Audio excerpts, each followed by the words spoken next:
What's good, Phinish? What's good? It's your boy Reason. We are back here for another one. Tonight I'm joined by the homie Martin. Martin, you Yes, are going to be sir. part, just the guys I'm going to be having on September 7th. I'm going to be having a special regular season roundtable. Well, you'll get our predictions and all that kind of stuff.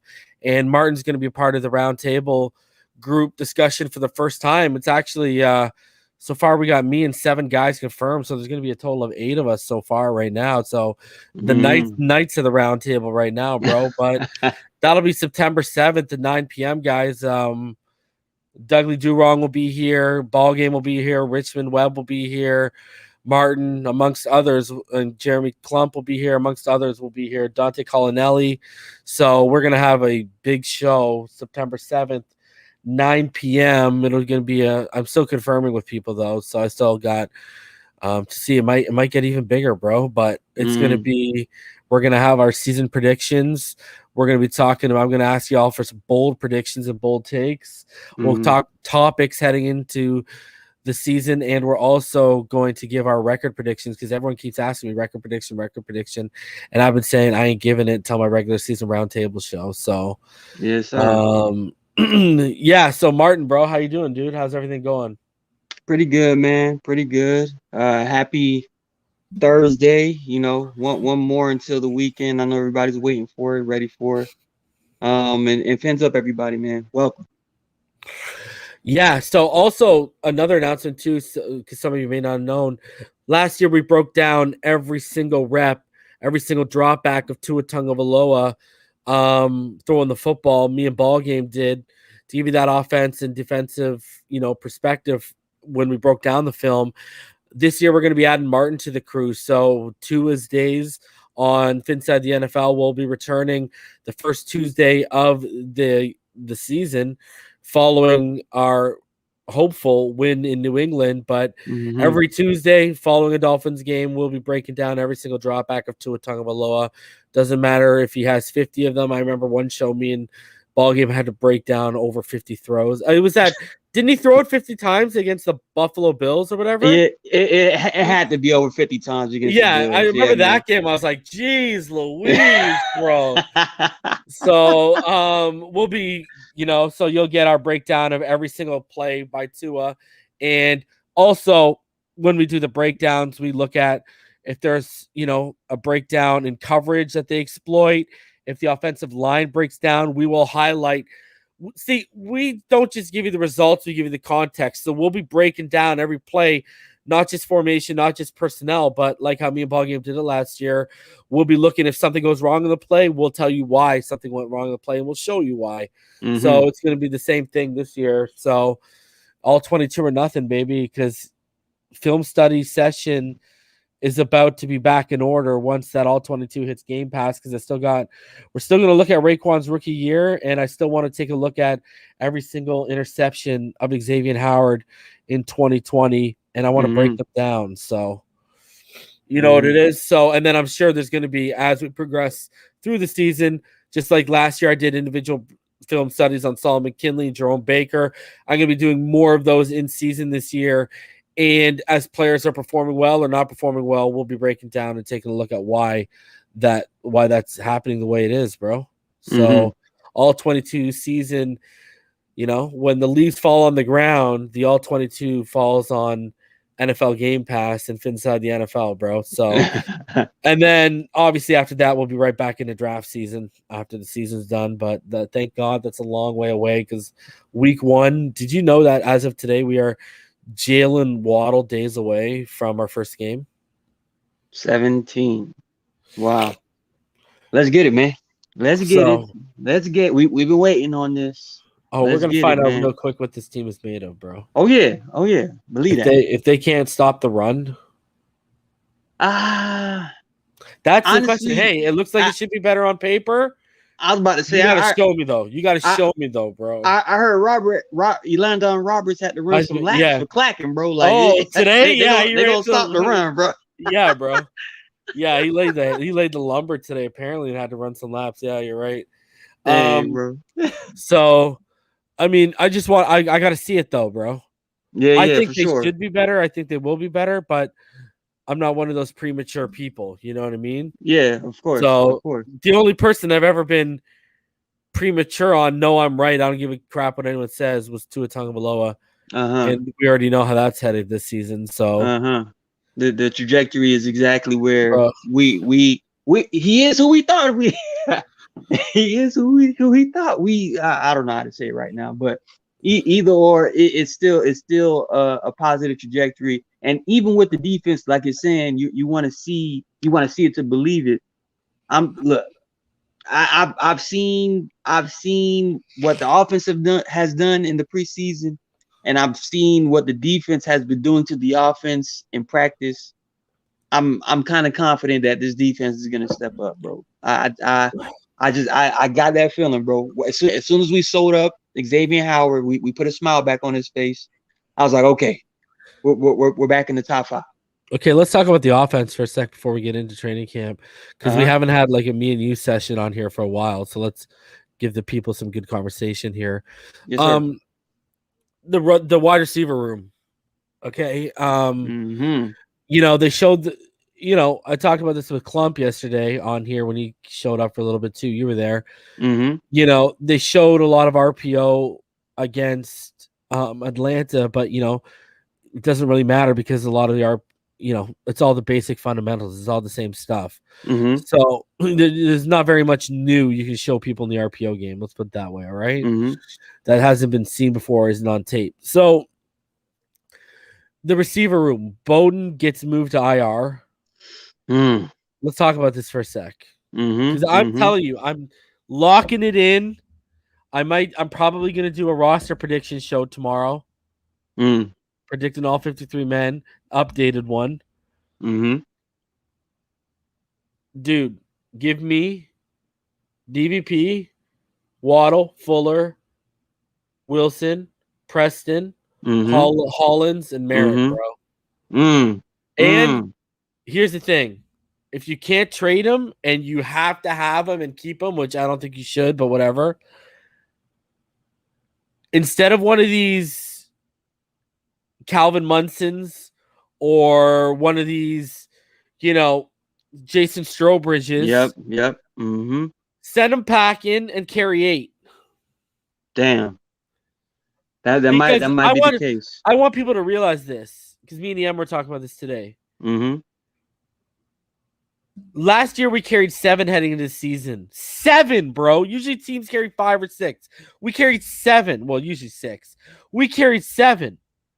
And look at what ended up looking like at the end. And this is where I'm going here with this. I do not think Jakeem Grant is in the long-term plans of this team. I'm sorry. Right. Dude, I got told by people in this camp heading into training camp, there wasn't a high belief in there that he was going to make the team.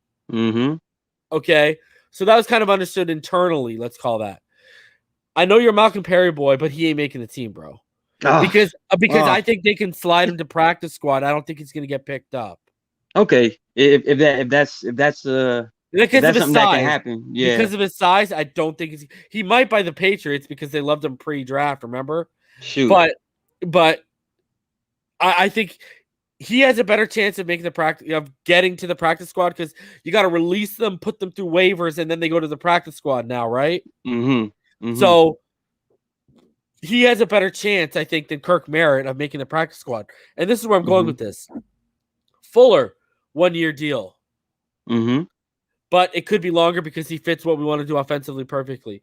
Parker, we can all agree this is probably his last the road shot. Is winding for Devontae Parker. Yes. Albert Wilson.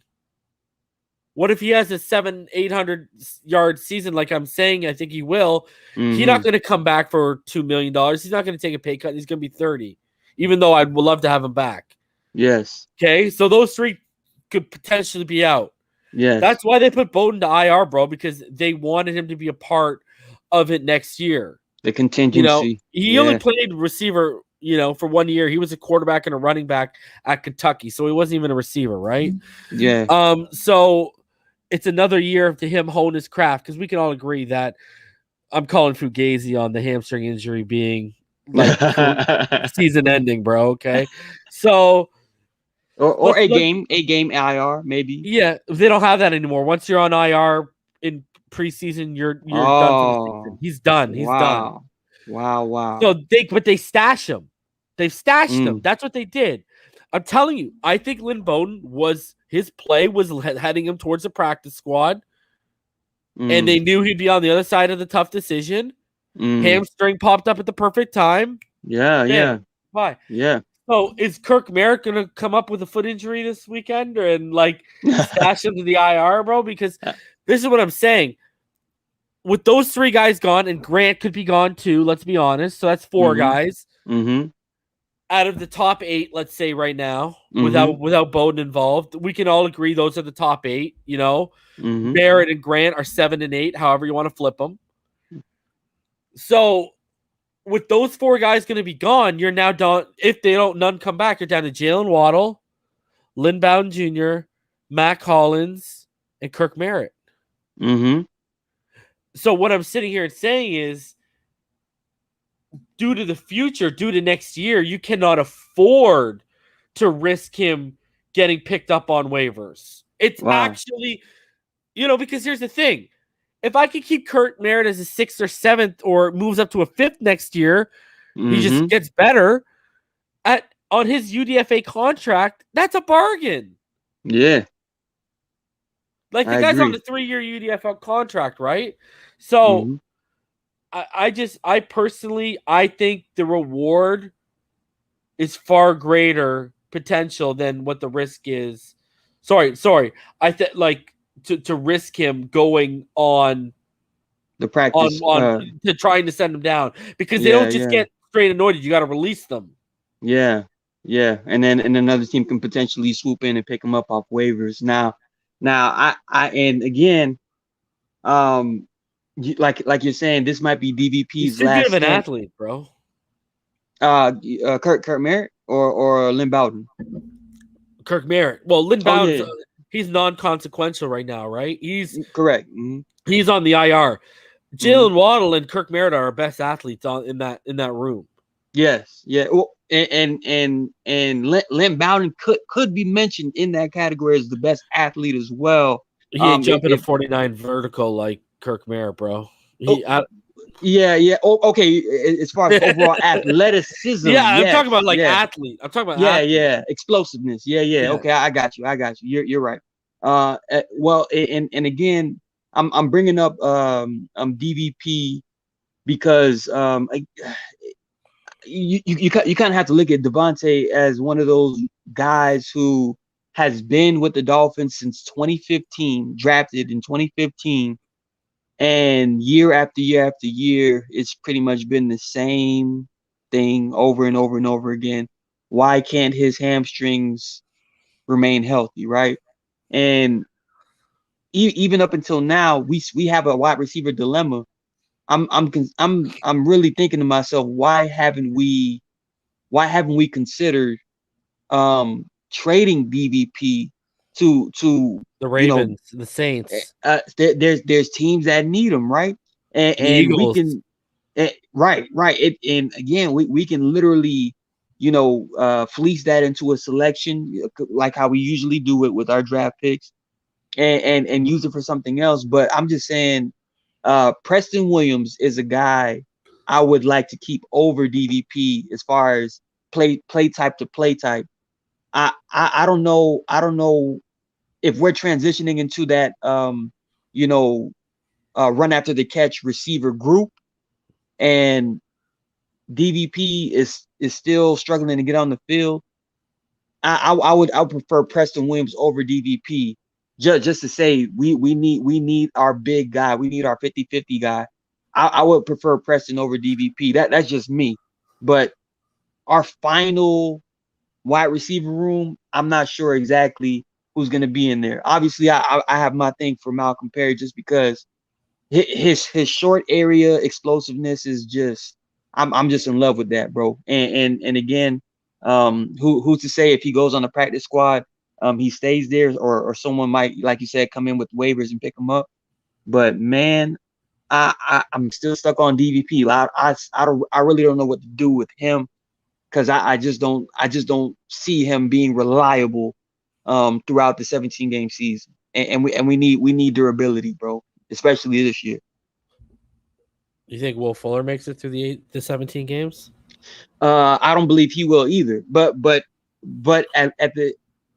at least in Will Fuller's case, we have Albert Wilson and Jalen Waddle. As far as like that legitimate, backup contingency plan. But in DVP's case, the guy clearly, as far as player type to player type, the one that matches up the best is Preston. And Preston has been well rested. When he's on the field, it's clear as day. This guy catches damn near everything thrown in his vicinity, unless he just has a just a routine drop or something like that. But my receivers, bro, that I would love to have as far as my 7 is gonna be Will Fuller, Jalen Waddle, Wilson, Hollins, Merritt, Perry, and I don't know who that last one would be outside of DVP. Did we release Robert Foster, or is he on injury reserve? Yeah, he's gone. Damn. And Isaiah Ford got sent back in too. Damn. All right. So yeah, Foster was injured. He got waived, injured. He got injury waived. Okay. Then yeah, man. Didn't see that coming, did we? The injury, bro. I got the again. Oh Lord, man. Nah, but again, look, the wide receiver room is going to be very difficult to trim down, and we got tough decisions to make, and again, if we can keep everybody, that would have been cool, but we have to make these tough decisions, man, because week 1 is right around the corner. We can see it. Dude, if he plays every single game minus the suspension, Will Fuller will be our only 1,000-yard receiver. And it's funny, a couple of people are bringing up Gesicki in the comments. I was thinking about it the other day. Gesicki's been kind of benefiting again from a depleted receiving core. True. He's had a couple big plays in a row, like when Wilson and Fuller and Parker are all healthy along with Preston. It's going to be interesting to see what his role will be. Yeah, if they're going to be taking those potential guys out of the slot or off the boundary for him. Because if he's going to have to start showing he can do it from in line. And again, I'm the only reason I would notice the amount of 12-man personnel we ran last game too. Oh, with 2 tights. Oh, buddy, it was steady. Yeah. I formations, pistols, shotgun. You can tell if they keep this. I'm talking about this too. If they keep a guy like Stephen Carter or Carl Tucker's been getting snaps too. If they keep one of those 2 guys, you're going to see some I formation, and you're going to see that power run game attempt this year. They want to establish that, most definitely. With this type of offensive line. A lot of people forget Stephen Carter was also the first free agent they signed. For special teams, yes. No, in general. Yeah. He was the first free agent they signed when a free agency opened. Yes, and I believe it was for special teams purposes. I fullback. And they wanted him as a fullback. Yes, H-back. Yes. Yeah. And again, with Gesicki, the only reason I would use him when we have our full plethora of wide receivers is going to be getting outside of our own red zone and using him inside of their red zone as far as trying to put points on the board. That's when I will try to use Gesicki how we normally use him to just have mismatches everywhere. But overall, like how you're saying, when everyone's on the field, Wilson, Waddle, Fuller, I think Gesicki's role is going to be depleted. I really do. Yeah, Preston too, right? Because if DVP goes, Preston's going to be taking those snaps for sure. Because he's in a contract year, they got to see what he can do. Yes, I mean I honestly think they know what Preston Williams can do. The biggest thing is Healthy. the health. The Yeah. health, durability. Is he going to be available for us on a week in and week out basis? And if I'm Brian Flores, I'm actually treating this season, since we do have so many different types of wide receivers with you know their own special unique abilities. Knowing that some of these guys normally get injured in certain spots in certain places, I'll try to sit some guys some games, bro, like a healthy scratch, and just say, okay, what's nicking you, what's bruising you, and just say, okay, rest up this week, and then come back next week. I'll try to incorporate that in the wide receiver core, just considering the track record of these guys' health issues. Yeah. I'm not I'm I don't know, man. I don't have the greatest fingerprint on how the 6 and 7 roles are gonna work out. Mm-hmm. Like it's gotta be Mac at 6, right? And then it's gotta Yes. be Grant and Merritt fighting for and Perry fighting for 7. Yeah. And also with Jakeem, we were wasn't he on like a trade rumor, like a Yeah, they were some auditioning him. That's like I said to people. I said, why do you think in game 1 of the preseason they had him return like 4 punts and kicks in a row?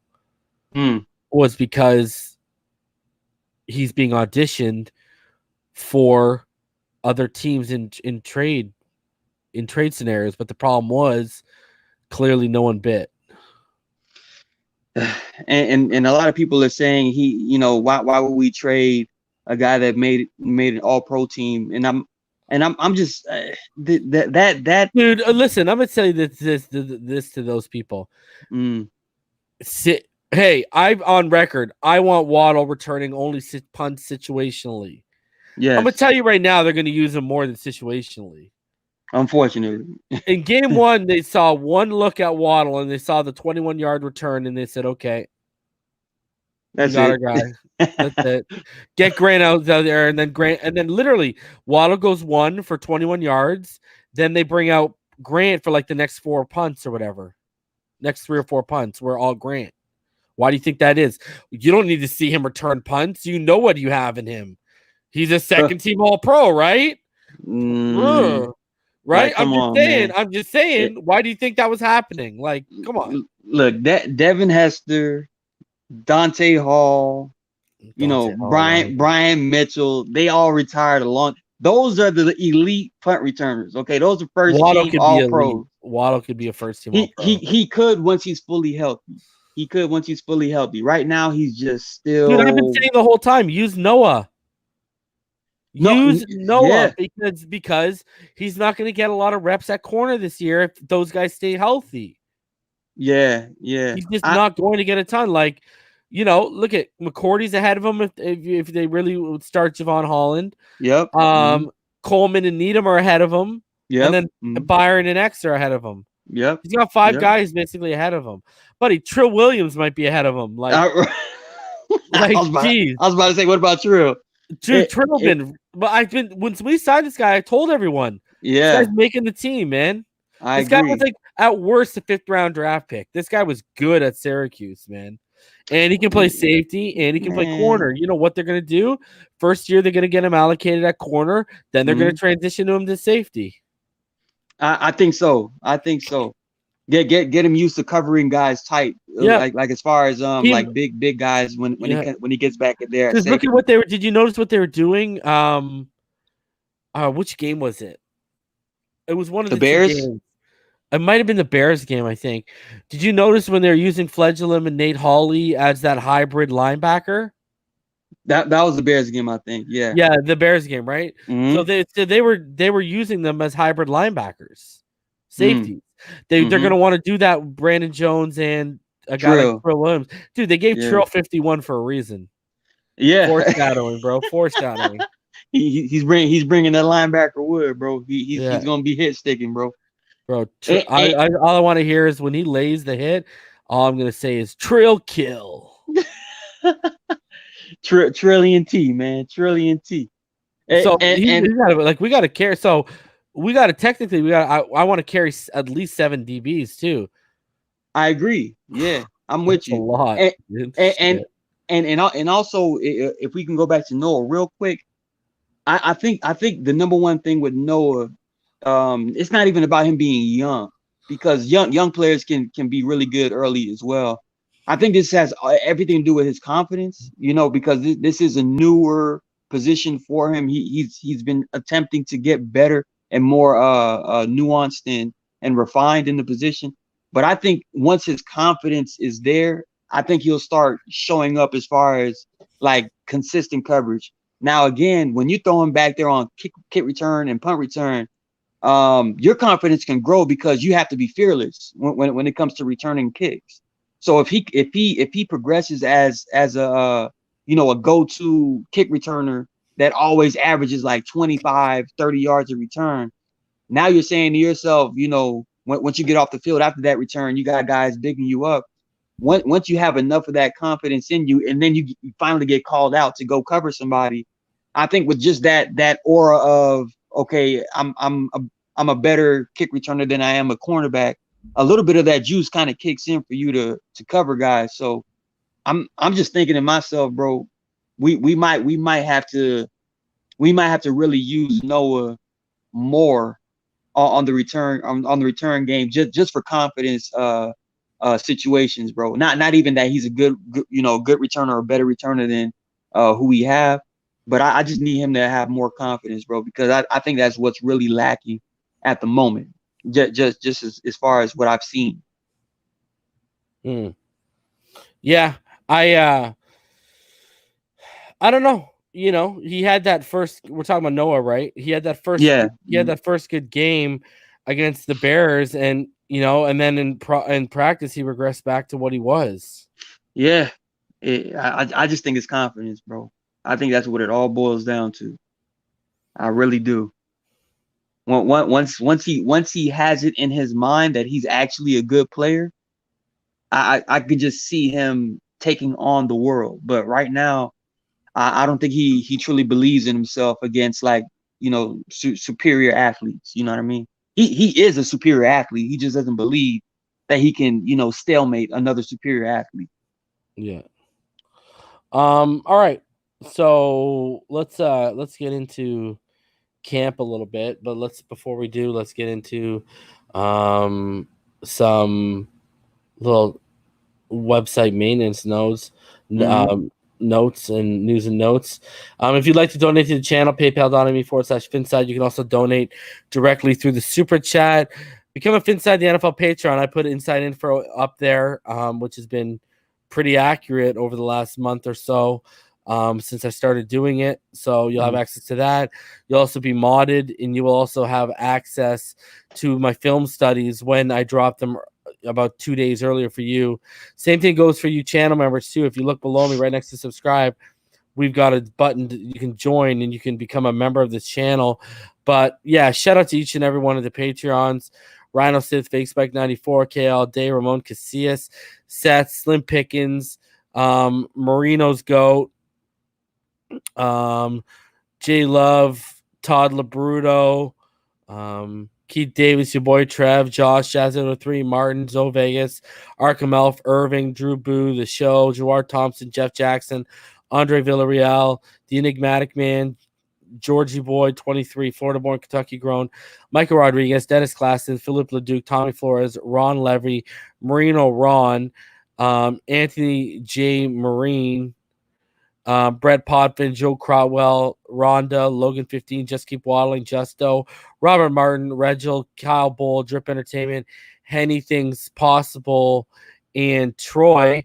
And then shout out to some of our newest Patreons: Hammer, Zeke One, Uncle Billy, and then shout out to the rest of you guys who have, because again, some of you have been down for so long, but Nelson Alfonso, Ernesto, Rafael Lopez, Franklin Lejeune, Timothy Sapinenza, Dylan, Brendan Smith, David Figley, Miami Fan 113, Fins 1, Quentin Martin, Ryan Williams, Mauricio Ortega, Waddlehouse, Robbie T, Daddy Dean, Brian Terry, Anthony Giandoletti, Joe Levesque, Jose Valdez, Junior Ronaldo, Guy Corner, Mitchell Gordon, Vaughn Green, Dennis Klassen, Derek Batten, Zachary, aka Z-Man, Victor Fernandez, Finn Shady 131, 1313.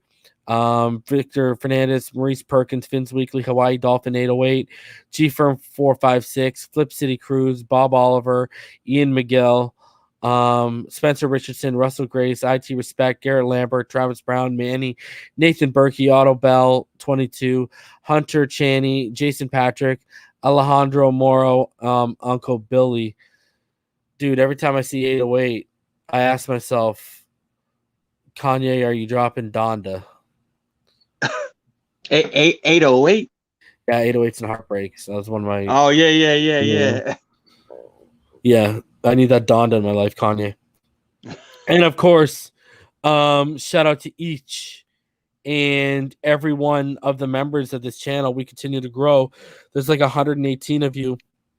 With membership, you get a badge next to your name.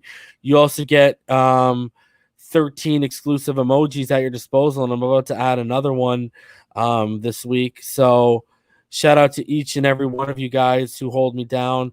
Like I said, all 118 of you. Damian Deese, MF Fins 1, Seth, Twizzle Law 10442, Timothy Whiteman, Yawa Bulla, Bruce 1, Fox and Around, Dr. Draft, Timothy Sapinenza, Nico, Mighty Dolphin, Fake Spike 94, Jazzy 803, D Ray, Tilly, the homie Flips, Marcus 84, Ty Rhodes, Florida born, Kentucky grown, SC 42, Cody Patron, The Show, Kevin Williams, Rhonda, Philip LeDuc, Zachary Harris, Dennis Klassen, Powerhouse, Thunder Cleus, Birdman, 100 Anti, Ramon Casillas, Marino's Goat, Michael Simmons, Ron Levy, Chad Marcion, Tony Marine, Barry Bailey, DC, the homie Richmond Webb, Furious, K All Day, Rhino Sith Irving, Julian Scorpion King, Ty Jenkins, Whale 1, Innes Campbell, Mari, Fred Rivera, Justin Dunker, Cash, Zanny Jinzo, your boy Trev, Caddy Shack, Vince Forever 72, Stormwater, D Hug All Day, Daryl Canna, Big Time, Wayne Hedgeman, Quint Riddle, Takumizi, Harriet Clements, Canadian Fins Gone Wild, Todd Beards, Pierre Lewis, James Steele, Dolphin Don, Jeremiah Kelly, Fins for Life, Big John Stud, Corn 72, Chef Jew, Tommy, Robert Martin, Ricky Butts, Joel Fields, Daddy Dean, BK2 All Day, Dylan Tataro, Oos, Ramon Elortondo, A. Turner, Serge, Chuck Vanilla Straw, Rafael Ferrero, Sherrod Ford, Miami Fan 113, James Jordan, Ivan Ulysses, Josh Tito, Logan 15, Sal Pao, Joel Levesque, Robert Taylor, Jose Valdez, Big Spence 87, DM, Rock Hawkins, Franklin Lejeune, Kyle Bow, Simone Sniper 13, Esteban Santana, Don Parlamento, Goto Valoa, Stetson O, Les Balbel Attack, Robert Fuller, Garrett Lambert, Fins Up Nubans, D Capichelli, Tony Osawa, and Dolphin Sweden. Appreciate all of you guys. Man, I just named over 200 names. I say that every time, but damn. Appreciate all y'all for holding me down, man. Appreciate all of you guys, bro. We love it. We love it, man. Yeah, man, for sure. So patchvibes.com, use code Phinside to save 20% off of your order right there. Backroomcollection.net, use code Reason to save 10% off of your order. And then if you want to join free fantasy league, I think I have one spot left, so let me know. And then Thrive Fantasy, one of the newest sponsors of the channel. Thrive Fantasy is a daily fantasy sports and esports app for player props. Choose 10 out of the 20 available player props to build your lineup. Each prop is assigned a fantasy value for both the over and the under based on how likely it is to hit. With Thrive, you can eliminate the countless hours of research and focus only on the top tier athletes that have the biggest impact on the game. Hit the most props and rack up the most points to win a share of the prize pool. Thrive has over 140,000 guaranteed prizes for NFL Week 1 and has awarded over $4 million. Thrive's featured $100,000 guaranteed contest is $20 to enter, and first place takes home $20,000.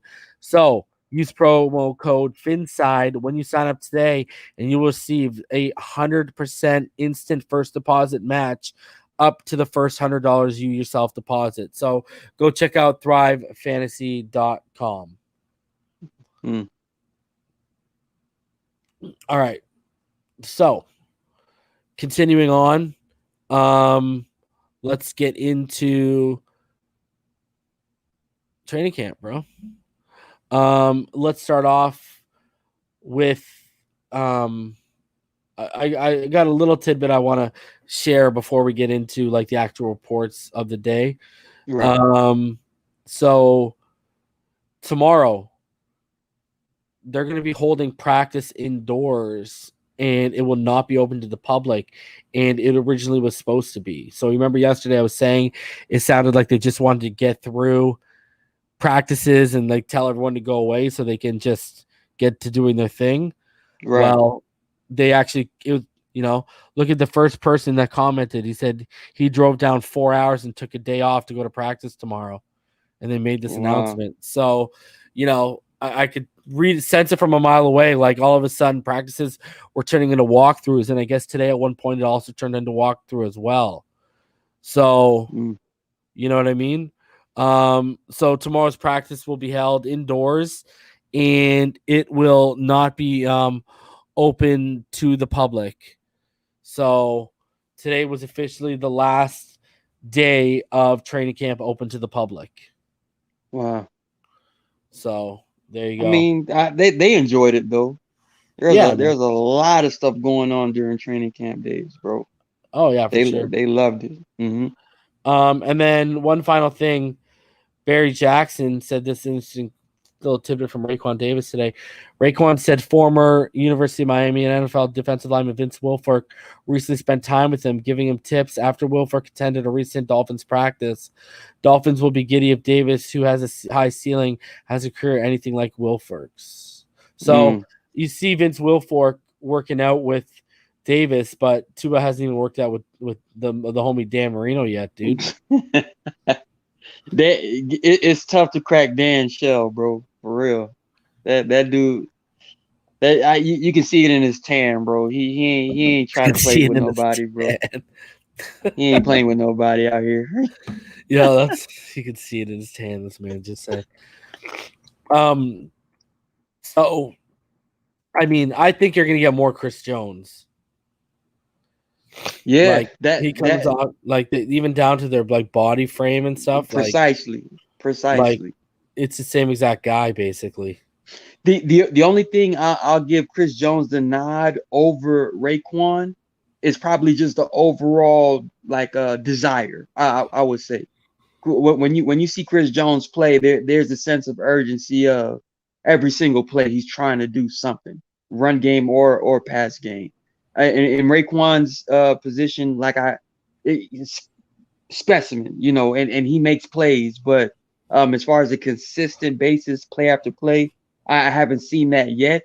And maybe that's what they're hoping for out of Raekwon this year. Just that next level.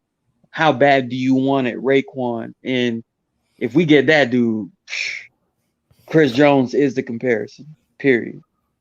Yeah, I agree. The guy's got a ton of special traits, bro. Of special traits. All right, let's get into training camp for today, and then we got some videos. The videos aren't as heavy as they have been over the past couple weeks, so they've been kind of slowing down with the media too, the social media. I'm like, all the signs have been there, right? Yes. So here is what the Palm Beach Post had to say. Dolphins coach Brian Flores said Tagovailoa won't play on Sunday at Cincinnati. We're going to rest some starters, so there you go. We might get some offensive line out there.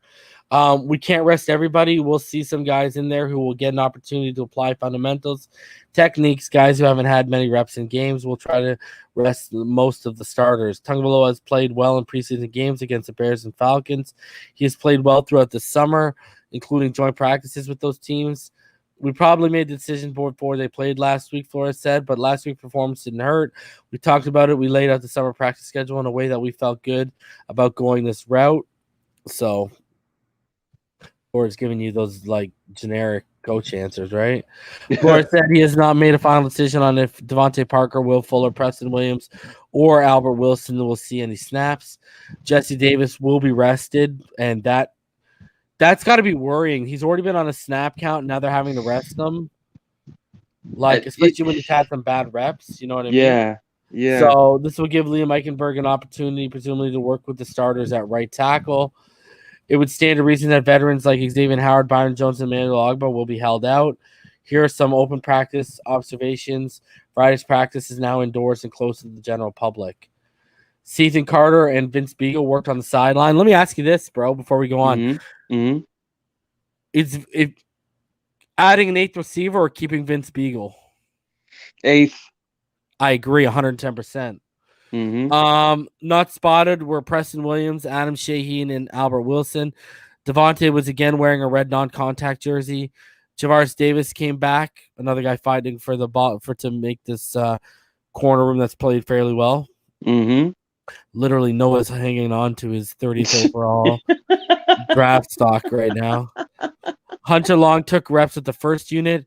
Coleman took nickel reps with the first unit. Alanda Roberts laid out Salvin Ahmed and then had to run laps. That's the big pop. Tua completed an intermediate pass to Hunter Long. Later, Tua completed a long pass to Hunter Long, who will be a complete tight end in the NFL, according to Joe Shad.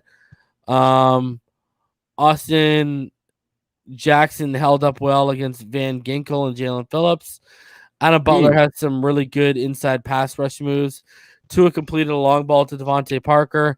Ogbah bull rushed Liam Eichenberg, who consulted with a trainer. They looked at Eichenberg's hamstring and stretched out his legs. He then watched from the sideline. The Dolphins' offense practiced with loud, high, annoying crowd noises. I guess they were putting the fake crowd noise on blast today, apparently. Jalen Phillips would have had a sack of Jacoby Brissett, and Greg Little played some right tackle because Eichenberg left for a little bit.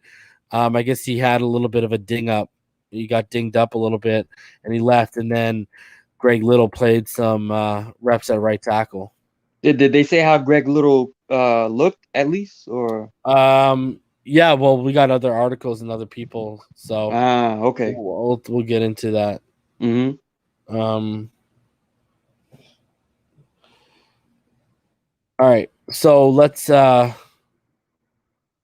get into what the Sun Sentinel had to say today.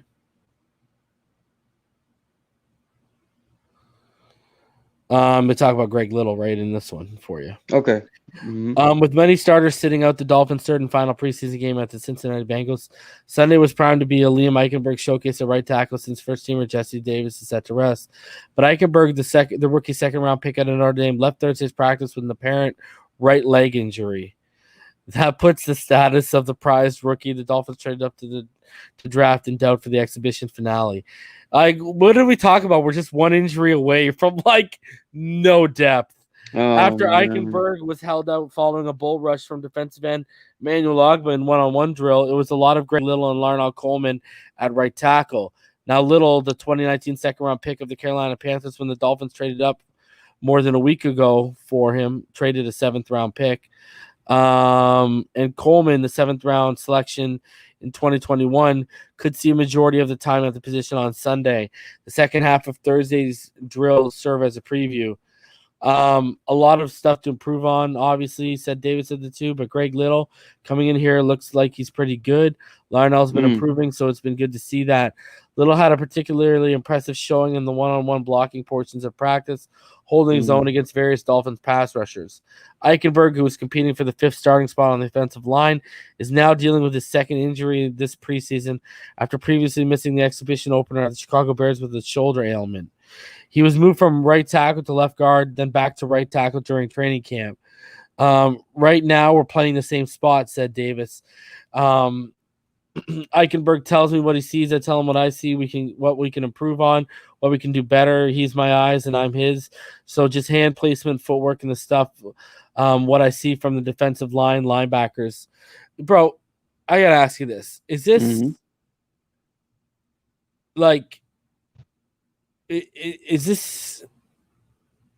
is this guy gonna be one of those guys that's constantly fighting off and battling injuries. You know what I mean? Like, and let me say this, I'll add onto it. You know, this should be a sign to the team to make even more of a push for a guy like Schwartz. But on top of that, because we need some depth here, you know, Jesse Davis, I get he's a leader, I get all that stuff, but it sounds like he's having no problem holding off Eichenberg at right tackle.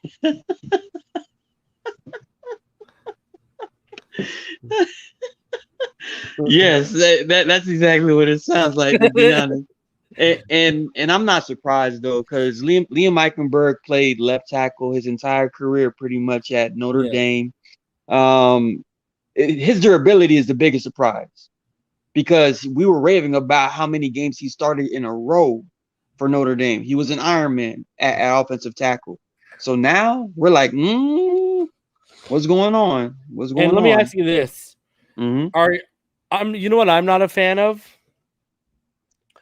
You start him at right tackle, you kicked him to left guard all the way to bring him back to right tackle.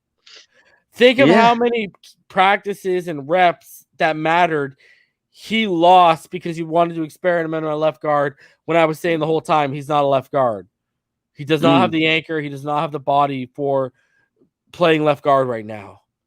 And you wasted all those valuable reps and all that valuable time experimenting. But I don't know if you saw Omar tweet today, but Omar basically said it seems like Kinley's won the left guard spot. Yeah. So all for Kinley, just to if you wasted reps on this rookie you traded up for just to send Kinley a message to get better play out of him, I got an issue with this, bro. I already talked about how you're using the resources. Now you're using the resources like that. I know. Yeah, that's what I can't get on board on. I can't get on board with that. This is where my disconnect with Brian Flores comes. I'm with you. I don't think the offensive side of the ball, coaching wise, is locked down. Whether that's Lemuel Jean-Pierre, whether that it all, but that's a guy that was Flores' guy that he brought in as Steve Marshall's assistant last year, and that he promoted within. So. You know, it all comes back. Like, I don't know, bro. Yeah, the offensive line in general. Look, we've literally we traded a 7th round pick to get Isaiah Wilson. That didn't work out. We drafted a 7th round pick in Larnell Coleman. That's kind of working out. And then we just traded another 7th round pick for Greg Little. So I mean, I think it's fair to say we don't know exactly what we're doing on the offensive line as far as assemble offensive. We don't know what we're doing really. But at the very least, I still believe that our greatest strength needs to be our interior. And like you said, Omar just mentioned, right? And Omar just mentioned Solomon Kinley looks like he just won the left guard spot. Michael Dieter has played outstanding, in my opinion, throughout this entire preseason. And Robert Hunt has made a seamless transition, it seems, at the right guard. And that's all we really need, that interior to be super solid for Tua to continue to work the pocket and step up and do what he does best, like how we know, like just making the most of that interior. That's the number one thing. The tackles we're gonna have to work on. But either or, I'm just glad the interior is set. But the tackles, we're gonna figure it out sooner than later, I think. Yeah. All right, continuing on. I know that he's here for a reason, and I'm here for a reason too. I want to be able to contribute regardless of who plays. If he's better than me, he's better. I want to help him grow as well, Davis said of Eichenberg. Davis also noted that he sees Miami's run blocking coming along with Robert Hunt and Solomon Kinley playing guard and Dieter at center. First team right tackle reps for Little and Coleman also came as tackle. Adam Pankey missed the entire week of practice injured. Little was also brought in to push Austin Jackson left tackle after a lackluster preseason. Bringing a guy we traded for a 7th round pick to push him. That's what you think of Austin Jackson right now. Camp observations. Andrew Van Ginkel had one would-be practice sack, chasing Tagovailoa running to his left on a rollout. Van Ginkel also had another play where he pulled a speed rush tackle on Austin Jackson. Speed rush on tackle Austin Jackson, but may have gone too far up the field to flush Tagovailoa out and force him to scramble. Tagovailoa had a nice completion deep over the middle to Devontae Parker on a post and was able to connect multiple times with tight end Hunter Long, who got to work with the first team Thursday. Defensive end Ogba pushed Eichenberg back on a bull rush on one-on-one rep that stood out most during that portion of practice. While Van Ginkel beat Jackson at least once in 11-11, Jackson held his own in one-on-ones. Right guard Robert Hunt was solid in that drill as well, as was defensive tackle Adam Butler on the other side, showing he can penetrate on the interior pass rush. Byron Jones and Nick Needham both made multiple pass breakups Thursday. Jalen Phillips, Duke Riley, and Brandon Scarlett all had quarterback pressures in 11-11 work. Safety Clayton Fudgelum also made an impressive deflection covering tight end Chris Myrick deep. Tagovailoa was almost intercepted by Needham once, but quickly rebounded with a pass 20 yards over the middle to an open Jakeem Grant. Linebacker Landon Robbins may have been a little too excited to spend a second practice with the first team as he delivered a brutal, loud blow to running back Salvin Ahmed when Ahmed came his way on the run. It did show, though, that he's ready to hit when Miami faces opposing teams. The offense did some 11-11 work, pumping in crowd noise. Tagovailoa struggled on his opening series with the noise, but settled in, while backup Jacoby Brissett handled it well against the second team. Stock up. Long took advantage of his time with the first team while Mike Gesicki sat out most of the team portions, resting, and Adam Shaheen was not seen Thursday. Long showed the ability to make downfield catches, hauling in multiple balls on corner routes of about 20-25 yards along the sideline, even as he continues to work with the brace on his left knee. Stock down, according to Omar. Jason Strobridge is a good local story as a Deerfield Beach High School grad, but his days with the Dolphins might be numbered as he's made little impact throughout training camp. He hasn't been winning in one-on-one lineman drill reps, and he's one tackle over. He has one tackle over the first two preseason games. In addition to Eichenberg making an early exit, Cravon LeBlanc left practice and did not return. Albert Wilson and Preston Williams did not participate in Thursday's practice. Wilson was held out Wednesday. Parker was still wearing his red no-contact jersey. Pankey missed today, so sitting out the entire week so far. And others to miss Thursday's drills were Javon Holland, Vince Beagle, Sethan Carter, and then Javarius Davis, like we said earlier, returned doing work on the side, not in team drills. So Javon Holland banged up too. That's interesting. Well, I get it with rookies because they're not used to the wear and tear of training camp and, you know, the NFL period. Yeah. So they're gonna have to adjust. Like they all every single pro, every single rookie, every single second year guy, they all have to adjust to the, like how you're saying, the wear and tear, the realization that every single day is a work day. They have to adjust to that. Like it's a very real thing, and the rookie wall is real as well. So, but number one thing I that was highlighted, Elandon Roberts, bro. I love that guy is saying, "Do not cut me." Yeah, do not cut me. Well, he wasn't gonna get cut, I don't think. Anyways, it was all about the injury, how bad that was when he was gonna come back. Precisely, yes. So here's a little bit of what Brian Flores said in his Thursday morning press conference. He said Tagovailoa will not play against Cincinnati at 4 p.m. Sunday on CBS, and he'll rest most of the starters.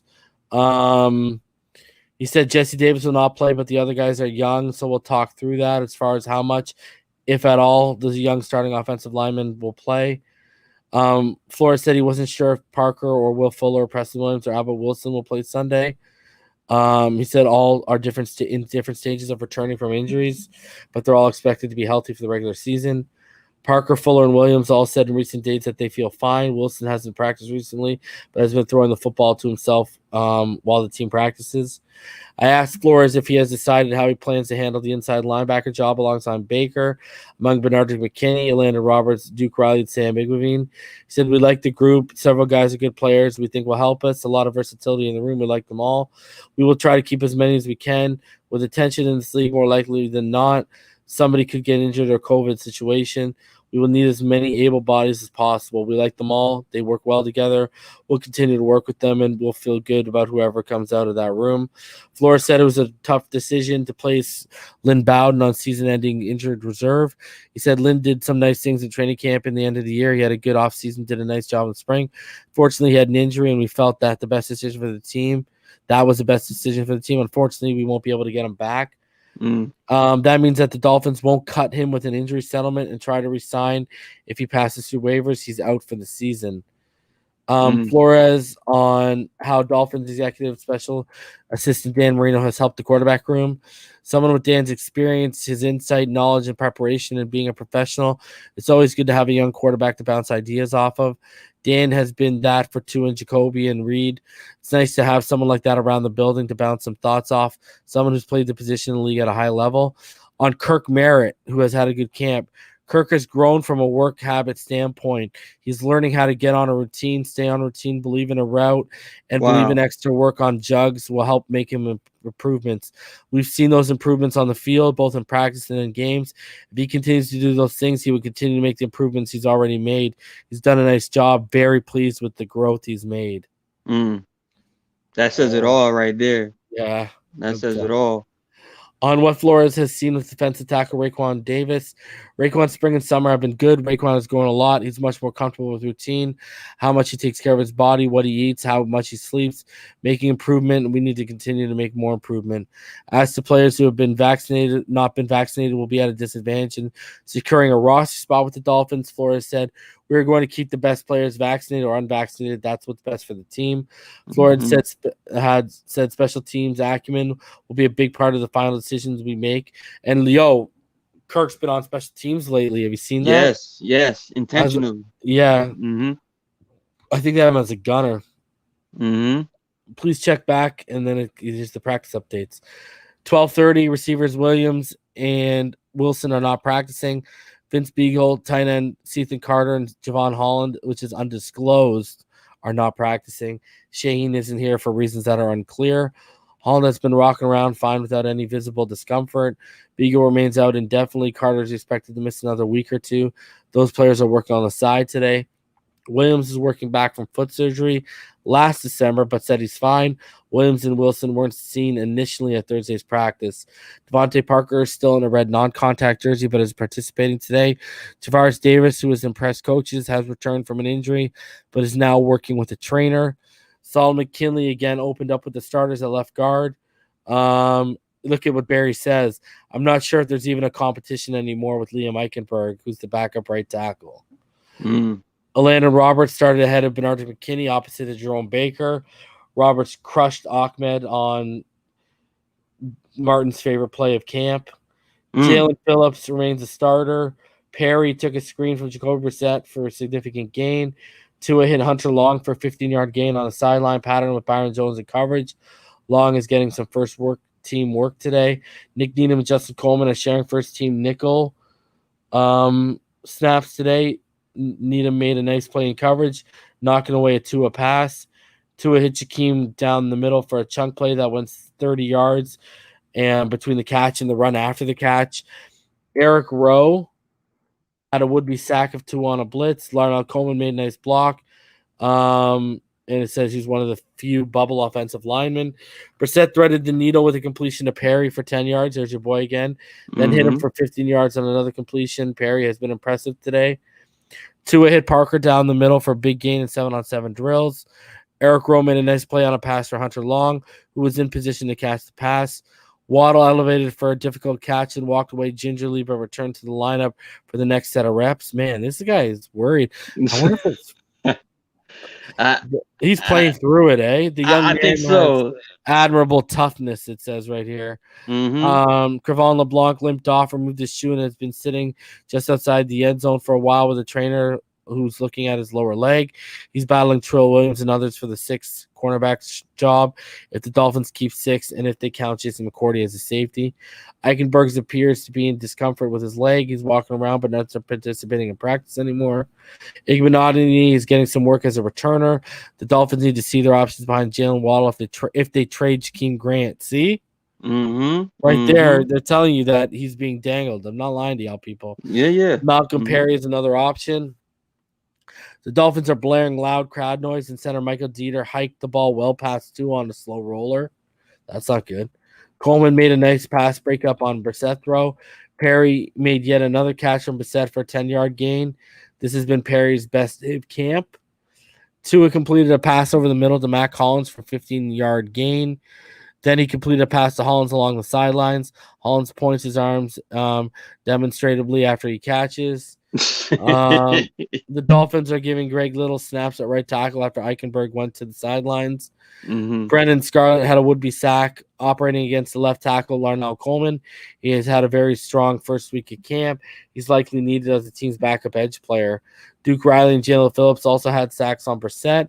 Riley is in a competitive battle for the role on his team. He can play inside or outside linebacker. Ogba came close to a sack on Tua. Barry says he's been a menace all camp. Sam McVeen is getting first-team work with certain packages. Landon Roberts dropped a potential Tua interception that hit him right in the hands. Jalen Waddle dropped a catchable pass from Tua. Tua escaped Van Ginkel, rolled out and hit Durham Smythe for 10 yards. Hunter Long caught a 20-yard pass from Tua despite tight coverage from Rowe. Nice job by both Tua and Long on that play, apparently. Lionel Coleman is the first with the first team right tackle with Eichenberg and Pankey out and Jesse Davis resting for this part of practice. Carl Tucker dropped an easy Brissett pass. Kirk Merritt had a good catch in traffic from Brissett. Troy Williams had good coverage on an incomplete pass from Brissett to Merritt. Syracuse rookie corner has had a strong camp, which we all know. Mm-hmm. Fledglum had good coverage on an incomplete Brissett pass to tight end Myrick. Andrew Van Ginkel had a couple of sacks today. Van Ginkel and Phillips have both been in the backfield quite a bit today, which is encouraging for the defense, not for the offense. The Dolphins spent time practicing kneel downs at the 1 yard line and the punter needing to run the clock out. Nick Needham knocked away a Tua pass intended for Jakeem Grant. Needham has been very good in recent days, according to Barry Jackson. But then Needham dropped a potential Tua interception that could have been returned for a touchdown. Sinnott, who will likely play a lot on Sunday in Cincinnati, is getting work on the far field while Tua does team drills on the near field. Abe Benogany and Trill Williams are on the second team boundary cornerbacks. LeBlanc and Eichenberg never returned back to practice after leaving. And Jakeem Grant swerved around defenders for a 15-yard run after the catch from Tua. Mm-hmm. Man. So, yeah, it's that was a ton of information and a ton of good information too. It sounds like the offense, even though it was having problems blocking, they were moving the ball a lot easier today. Mm-hmm. They're and again, we anticipated a bounce back, just because that's what they've been doing throughout the entire camp. But if I can bring up one thing with Lynn Bowden, and you mentioned this when we were backstage earlier, bro. I really think that they really believe in Lynn Bowden as a potential, future staple in the offense, because I don't know who it was, whether it be the last show or the show before. Someone mentioned that Lynn Bowden reminded them of Hines Ward or something like That's that, what right? EM said. Yeah, EM. EM, yes. So the Hines Ward comparison is damn near perfect, because Hines Ward also played quarterback at UGA for a little bit before converting to wide receiver later on in his career, and then obviously transitioning to the NFL and becoming what he became in Pittsburgh. If Lynn Bowden can be that type of transitional player, like as far as just the complete athlete, but then figures out his niche and nuance in the wide receiver position. If we can have that type of player, and obviously we're looking at a healthy Jalen Waddle as Santana Moss on steroids, or the reincarnation of prime Antonio Brown or something. If we can have those type of players to throw to for Tua, bro, I'm not too worried about losing all these guys that we're mentioning that we might lose, like come 2022. Mm-hmm. I'm really not too worried about it when I can clearly see that the young guys that we have in the building right now and that we're reserving, bro, it just feels like they're gonna step up. It just feels like it. So I would hope the guys that are on this 1 year situation, does step up so we can, retain their contracts for additional years. But I feel good about the wide receiver room, man. Even with the undetermined like what's gonna happen, but I just feel good about it, bro. All right, here is what Alain Popar had to say. Mm-hmm. And then we'll get into just some Twitter notes. Highlights, lowlights, and observations from the August 26th Miami Dolphins practice. Okay, so we already know the guys who are out today. The Dolphins conducted practice without officials today. That's an interesting tidbit. The weather conditions were much more ideal this time around on this day without wind and sandstorms than compared to the previous day, which was yesterday. Roberts again started with the first team defense. And he says here he delivered a hard hit on Achman during 11-11s and was sent to jog around for one of the final two fields because of the hit. Long had a nice reception near the sideline working against Byron Jones. So there you go. Now we get context of who Long was beating on one of those plays. Nick Needham had a diving pass breakup of a Tua pass intended for Jalen Waddle. Needham and Coleman split reps as a slot corner. Brissett threw a perfect pass down and out to the right for Malcolm Perry. Waddle had made a nice catch of a Tua pass near the sideline in the 7-on-7 period, but then he pounded the turf with the football out of frustration for getting injured. He was walking a little gingerly, but it didn't look like anything serious. He was back in the huddle after a few plays. Long later dropped a low but easily catchable ball from Tua down the middle while he was covered again by Byron Jones. So look at they got Byron lining up with some tight ends. Or that's interesting. Tua came back with a beautiful throw over the middle to Parker. Jones came back with a nice pass breakup against Kirk Merritt. Greg Little did a great job in one-on-one pass rushing drill, stonewalling Jalen Phillips while lining up to the left on the left side, and then Brendan Scarlett while lining up to the right. Brissett threw a beautiful pass to tight end Myrick over safety Clayton Budulum. Gravon LeBlanc was examined by a trainer. He limped and is now sitting behind one of the end zones with his right shoe off. Merritt was used as the first kickoff returner in a special teams coverage drill. So there you go.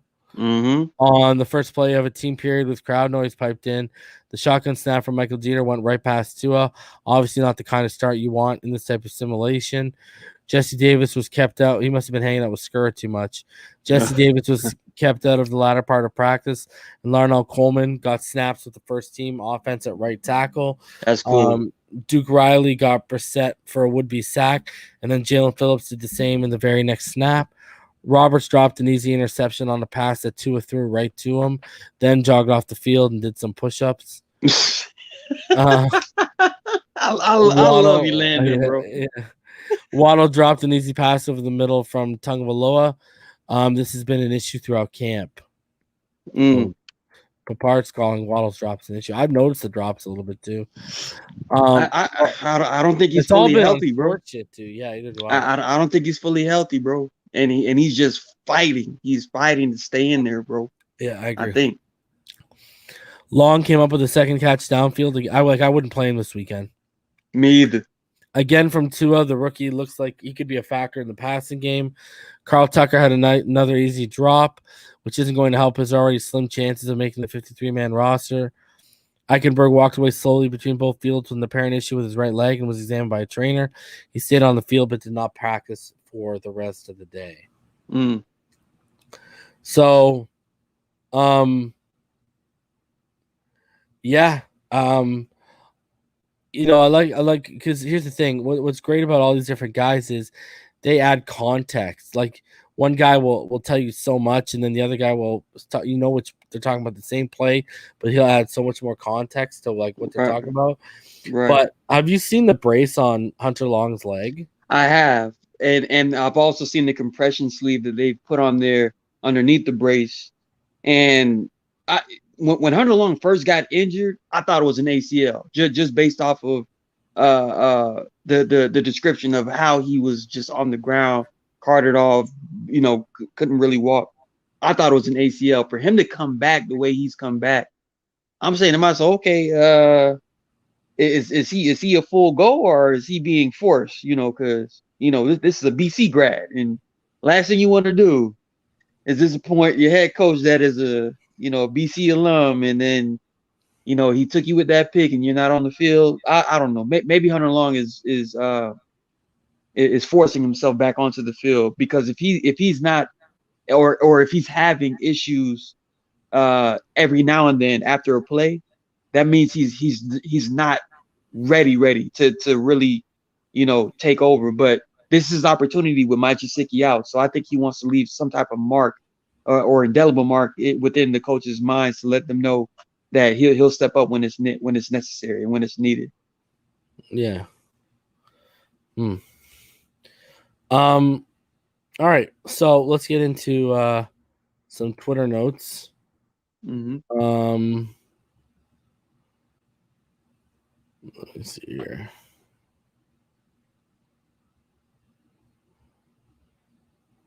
Kind of crazy how they made that a closed practice, like just on a whim, just like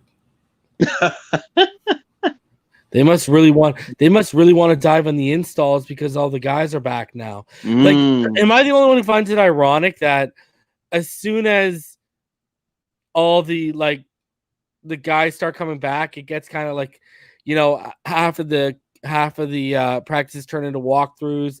They stop showing everything. Like it kind of seems like they're starting to clamp down because they're like, okay, it's time to like really start going to work and practicing what we want to practice here. It makes sense.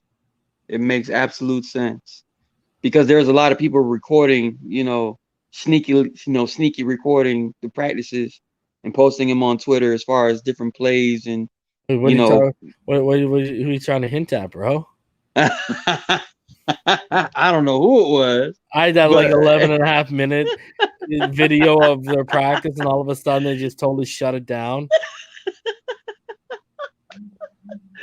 I understand their concern, because the last thing they want to do is get things leaked to the Patriots, because the Patriots will take full advantage. Yeah, they'll take full advantage. They're watching my YouTube video right now. Bill Belichick. Yeah, in his living room with his shirt off. I'm gonna have like 20,000 views on it, and it's just paid the Patriots. Oh man. All right, so let's get into everything here. Mm-hmm. Justin Coleman ran a ball down in individual drills and made a one-handed extension and pulled it in and showed nice athleticism. Heading into 11-11s, a gap opened by Robert Hunt, but Seiler comes off for a stop on Gaskin after about 3 yards gain. And then the very next play, Phillips came in after setting a strong edge and shuts down an outside run. Then they went to the left side, and Jackson created some nice space through a crease for Gaskin on an outside run. Tyshawn Render laid a nice hit on Malcolm Brown after a gain of about 3 or 4 yards. Lionel Coleman, he carried a block downfield on a Malcolm Brown run and helped them gain about 9 yards on the run. Tua showing off that footwork, and then showing off a nice play action fake, pulling the ball in to his belly and then getting it immediately out to Waddle for a completion. So it sounds like some RPO stuff going on. Atlanta Roberts just depleted Salvin Ahmed. And then he gets sent on a lap around the field. John Jenkins had a nice period in 11-11s, consistently knocking back at the line of scrimmage. Van Ginkel Goes around Jackson with a nice easy dip. Tua stood in there anyways and threw a beautiful ball out to Hunter Long, who gained about 15 yards after pulling it in. Tua with a nice pocket, tight coverage, flees and rushes for a first down of about 10 yards. Jakeem's route running apparently looked somewhat crisp today. He had a nice 15-yard downfield gain from Tua. And as soon as he turned and into the break of his route, the ball was right there in his face mask. Brendan Scarlett giving Eichenberg all he can handle before Eichenberg got hit, and the rookie was standing his own and pushing back. Scarlett had a great get off on one rep, but Eichenberg stayed patient, got to his landmark, and ran him around the quarterback. Scarlett then got him right after that play. He, with an upfield rush, he dipped under the outside shoulder, and Brissett delivered a nice throw to Perry, who had, as we've talked about, a pretty good day, it seems. The entire offensive line group went 5-0 in defensive line, offensive line one-on-ones today. Eichenberg anchored a bull rush against Ogba to stop him. Robert Hunt took on Wilkins, who got held, like he got stopped in his track. He got stonewalled. Then he tried to put on a spin, and Hunt then put him to the ground. Raekwon Davis tried to overpower Dieter, and it didn't work. Butler got good surge off the snap on Kinley, but Solomon recovered quickly and held his ground. And Austin Jackson absorbed a bull rush by Van Ginkel, and he redirected him. He washed him out. 7-on-7s. Tua fires a Waddle in tight quarters. Waddle elevates and pulls it down. Austin Jackson, looking stout in the one-on-one period, just absorbed that bull rush and from Phillips and snatched him when he tried to spin on the counter. Byron Jones all over Hunter Long to force incompletion on a ball from Tua. Tua fires to DVP, who has a catch over the middle and some space to run for a big gain. Byron Jones on the coverage on the ball to Merritt that we talked about. He had the pass breakup. Adam Butler puts on a clinic in 1-versus-1 drills. Apparently he when they went back into 1-versus-1 drills, he was doing some damn good work. Dolphins open the next team period with artificial crowd noise blaring over the speakers. And the very first snap obviously goes past Tua. Thank you, Dieter. Been hanging out with Skura too long. Good amount of short passes in the last couple of days. So, and the one thing that's been continuous is X and Byron in tight coverage. And so there's been nothing long downfield for Tua. Greg Little had a strong one-on-one period. And then in the team period had some good reps to start off. Malcolm Perry, another grab. He put a move on Justin Coleman after the catch to get free and move the chains on 3rd and 7 situation. Brissett throws a dart to Kirk Merritt out wide, who makes a sliding catch for a first down. Tua finds Mac Hollins over the middle working on next. Malcolm runs a long time after the catch, gained about 25 yards total. Ogba wins a pass rush move on Coleman. Tua finds Gaskin after a would-be sack. Riley's in on Brissett for a run at the QB. Phillips gets around Little and has to pull up short of the QB. Special teams work. Blake Ferguson had to collect all the helmet caps that they put on at positions where guys are supposed to line up. So, and then he handed them out to teammates. Blake Ferguson showing that he's worth more than a long snapper. Back to 11-11. Looked like a miscommunication as Tua throws right to Landon Roberts over the middle, but he can't hang on. Tua fires one quickly over the middle to Waddle against a blitz, but they can't connect. Waddle jumped, got his hands on it, but the ball popped out. Gaskin's patience continues to show well, slowly picks his way through the line before finding a gap outside and wins the corner. Tua shows some of the athleticism as to why he takes as he has to take the long route to roll around Van Ginkel and does it successfully. He finds Smythe for a short gain and to move the chains. Tua with a nice throw to Hunter Long over top of Eric Rowe for 30 yards. Brissett finds Merritt outside. Igbenogany jumped it. Looked like it might have been a pick six, but it squeezes through Igbenogany's hands right to Merritt. Wow. Phillips comes clean off the line of scrimmage. He's been in the backfield a lot today. And then now they go into half speed. And so, and then some other little notes from today. Omar Kelly said it looks like Saul McKinley is seemingly locked up the left guard spot. Talk about a comeback. So, I mean, everyone's basically mentioned now, other than Travis, which he can't because he works for the team, right? Right. So, and Andrew Van Ginkel, when he flushed two out of the pocket, apparently, even though Austin Jackson got beat, it was respectable. Okay. So I Like mean, he stuck with it. yeah. Let me see if there's anything else here. Greg Little killed it in one-on-ones, consistent winner.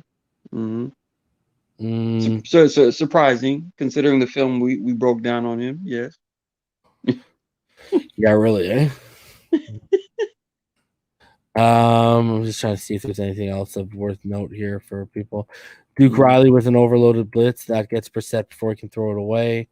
Jalen Waddle, Jakeem Grant, Malcolm Perry are handling the punt returns, not in that order. Andrew Van Ginkel had 2 sacks on the day, I think, by the looks of it. I'm still sticking with Van Ginkel having 15 plus sacks this year, bro. Oh, check this one out.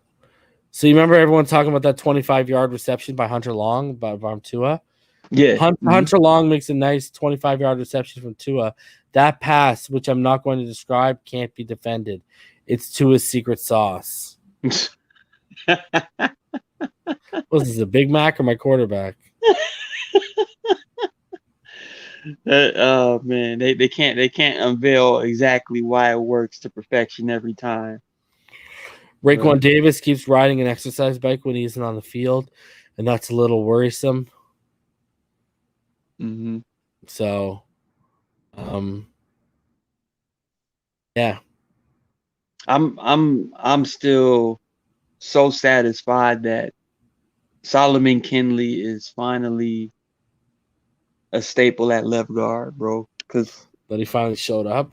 Yeah, I mean that was our biggest, like what, who, how, because he was just one of those guys we expected to take the jump, into year 2, and I'm excited, man, because again, when you have a solid interior offensive line, bro, running and passing just becomes so much easier, bro. It really does.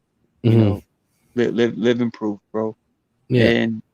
And again, who's to say that they won't struggle early as a completely new unit, but I fully expect the interior to show up every single game.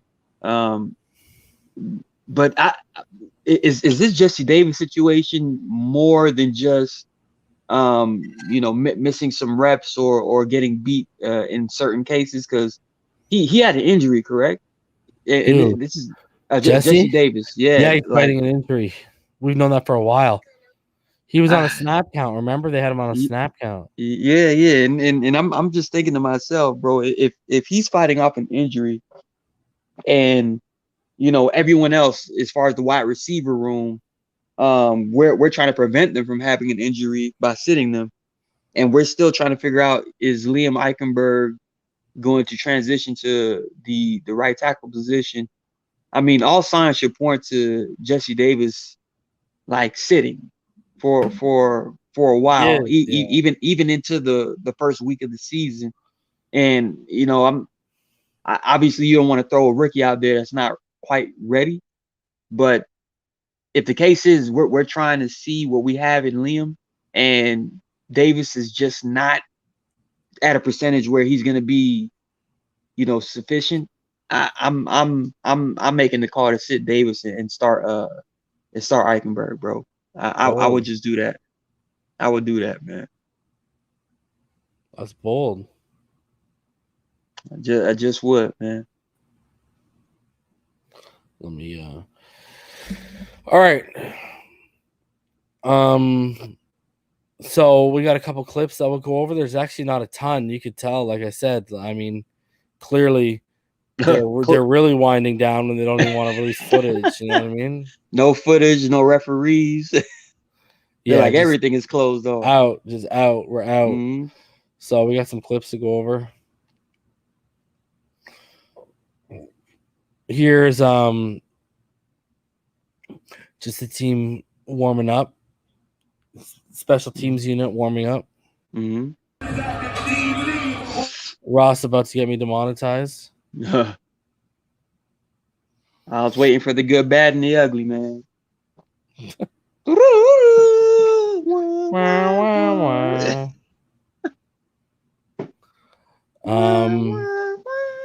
Here is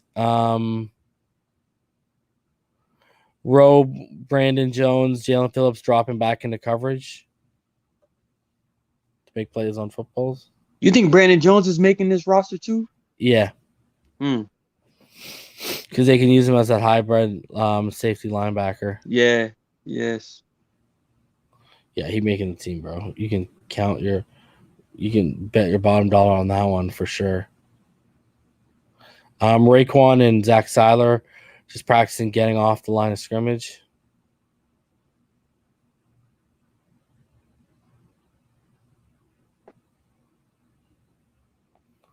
Like you could tell it didn't go down today, bro. Yeah. Like they were just kind of like, let's go. Let's do it for the fans. Right. There's Kirk Merritt catching some balls. Wind down week. Man, Kurt Merritt, man, he had to climb the ladder, bro. Let me tell you. Dude, that guy's gone from the 3s to getting snapped at the 1s right before our eyes. He climbed the ladder, bro. Salute to that guy, bro. If he makes the 53, he deserves it. Oh, 110%. Here's Fuller catching as well.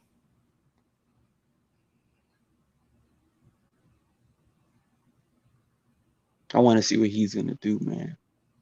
I really do. Week 2. Mm-hmm. Week 2. Buffalo. Here's Igbenogany. Super Bowl contender, Buffalo. Igbenogany tracking balls. I can't wait till this kid just gets confident and cocky at the same time. So he can't wait till he gives us a return on being the 30th overall pick. I think that's almost like the Powerpuff Girls. Got the sugar, got the spice, everything nice. He just don't got the chemical X right now, bro. The chemical X is missing out of Noah right now, bro. I'm waiting for that, man. Here's Tua to Devontae Parker.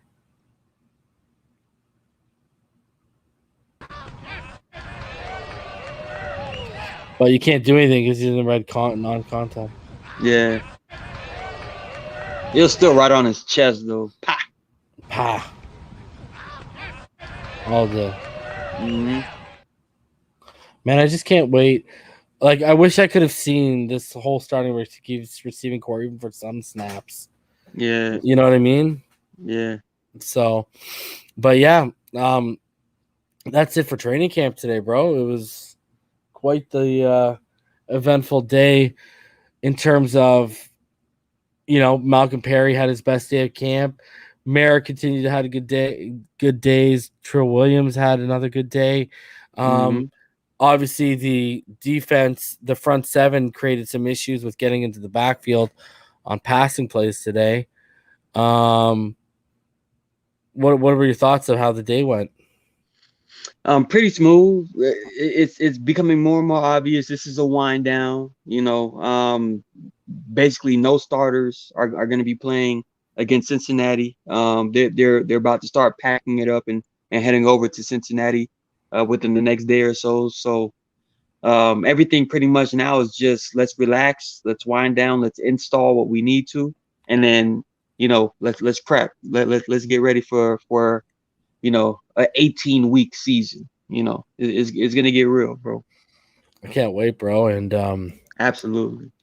like I said, September 7th, you'll be coming back. You'll be up here with me and a bunch of guys. We'll do our regular season roundtable, give our predictions, Mm-hmm. and we'll talk about some topics and stuff. But yeah, I'm gonna get out of here, man. So, do you got any final thoughts regarding the Dolphins as we head into now?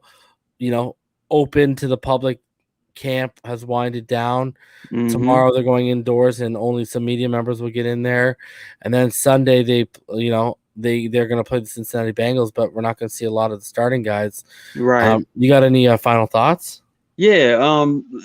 As far as what we want to see and our anxiety and expectations, we really have to just take it for what it is. These next 3 weeks are just gonna be just the ultimate waiting game of, you know, let's just wait and see. Let's just wait and see. And I trust the I gotta say it, man. I trust the flow cess, man. This guy from the very beginning, bro, stripping it all the way down to building it all the way to what it is right now. The only issue we really have is pretty much the configuration of the offensive line, but outside of that, everything has been on cue, man. And a couple good bounces came our way as far as sticking with a certain guy. First name T, last name T. It's important. It's important to stick with this kid, man. And, I'm also equally as satisfied to see uh Chris Sims.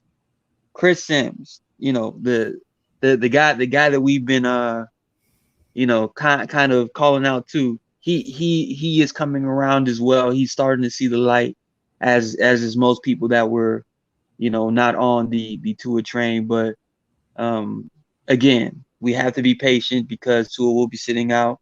We'll be having that layover, and I'm just ready for whatever's gonna come, man. And uh outside of our own overall expectation of what we want the season to be, 17-0, 15-2, 13-4, 10-7, whatever it might be. I just expect both sides of the football to be razor sharp in execution, bro. And I expect nothing less as far as what we've seen already from preseason and what we're gonna see in the regular season. So, you know, let's get ready, man. Fins up, man. Yeah, man. All right, so I'll be back tomorrow night. We'll recap whatever goes down with camp tomorrow night. I may open it up to you guys for a little bit, and then we'll be back Sunday at 4 p.m. for the nationally televised game with Cincinnati. Then it'll be some creator content coming your guys' way. And then after that, we'll get into the grind. It'll be some of you guys' first time with me during the season. So you'll see my preview shows where I go over keys of victory, where I go matchups to watch, my recap shows, everything like that. And then Tuesdays where we will be breaking down every drop back of Tua Tagovailoa from an all 22-week perspective. And we'll be doing some film studies too. So a bunch of stuff coming up. It's about to get I'm kind of ready. I'm over the training camp episodes. I'm ready to go and get into episodes about games coming up that matter. You know what I mean? Yes, sir. So, yes, sir. Buckle up. All right, homie. I'll be back tomorrow night, guys. As always, stay happy, healthy, safe, and blessed. And fins up all day, every day. Peace. Yes,